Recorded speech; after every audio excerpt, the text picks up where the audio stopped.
үүсгэн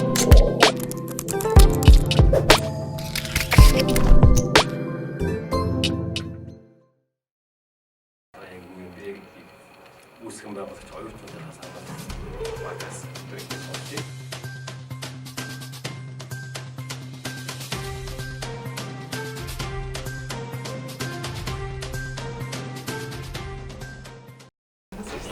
За тэгэхээр одоогийн суралцж байгаа оюутнууд нь болохоор hard skill буюу одоо яг мэргэжлийнхээ хувьд тавигдах үндсэн шаардлагуудыг бол бүрэн эзэмшиж байгаа. Хатганы гэрээ сургуулийн зүгээс гэсэн бүгдээрээ голчлон анхаардаг.